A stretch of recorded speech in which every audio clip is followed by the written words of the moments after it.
সেটা হচ্ছে আমাদেরকে মিউজিয়ামের ভিতরে ঢুকতে দেয় second part. Hello everyone, welcome back to my channel. তো আজকে যাচ্ছি ঘুরতে বন্ধুদের সাথে। আর এইটা হচ্ছে হাওড়ার ব্রিজ, তোমরা সবাই জানো। তো এখান দিয়ে আমরা বাসে করে যাচ্ছিলাম। কোথায় যাচ্ছি, ওখানে যাওয়ার পর কি হয়েছিল সেটা অবশ্যই জানাবো, তো ভিডিওটা দেখতে থাকো।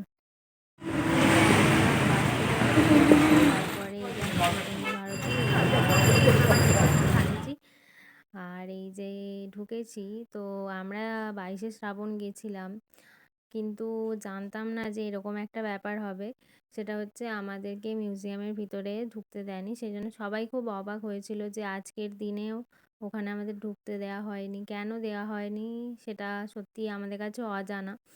কিন্তু ব্যাপারটা হচ্ছে আমরা যখন যাই ওখানে তো এমনিই প্রচণ্ড বৃষ্টি হচ্ছিল, আর এই বৃষ্টির মধ্যেই কবিগুরু রবীন্দ্রনাথ করে আমরা সবাই মানে ওখানে যারা গিয়েছিলেন তারা সবাই মিলে সমবেত সঙ্গীত করেছেন। আর তাছাড়াও ওখানে গিয়ে সত্যি খুব শান্তি লাগছিল। কখনো যাইনি, প্রথমবার গেছিলাম জোড়াসাঁকো ঠাকুরবাড়ি, আমাদের বিশ্বকবি রবীন্দ্রনাথের। এখানে সবাই সমবেত হয়ে সঙ্গীত করার জন্য একসাথে দাঁড়িয়েছিলেন রবীন্দ্রনাথের সামনে।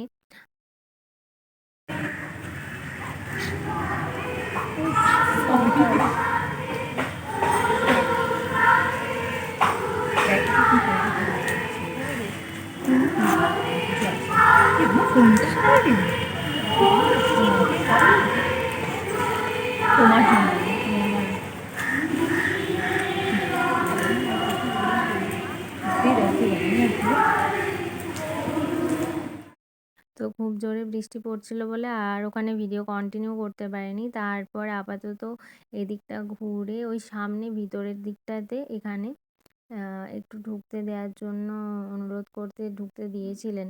তো বেশিক্ষণের জন্য নয়, বলেছিলেন 10 মিনিটের মধ্যে বেরিয়ে আসতে। তো এখানে আমরা গেছিলাম, গিয়ে কিছুক্ষণ ছিলাম, বসেছিলাম, অনেকেই ছিলেন, অনেকেই গেছিলেন।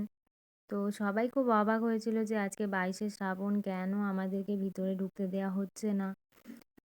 কিন্তু কি করা যাবে, দেওয়া হয়নি। তো ওনারা হয়তো রাতের দিকে নিজেদের মতো করে কোনো অনুষ্ঠান করবেন, সেটা আলাদা ব্যাপার।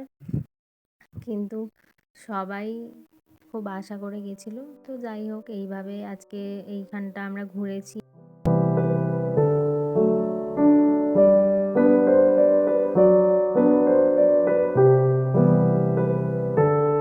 অনেক তাড়াতাড়ি হয়ে গেছিলো, যেহেতু ভিতরে ঢুকতে পারিনি, সেই জন্য আমরা ওখান থেকে বেরিয়ে পড়েছিলাম। বেরিয়ে একটা জায়গায় গেছিলাম, এই জায়গাটা আমি ভিডিওতে ক্লিপে দিয়ে দিচ্ছি। তো এই ভিডিওটা আসবে সেকেন্ড পার্টে। তো অবশ্যই ভালো লাগলে একটি লাইক সাবস্ক্রাইব করে দিও। তো এখন টাটা।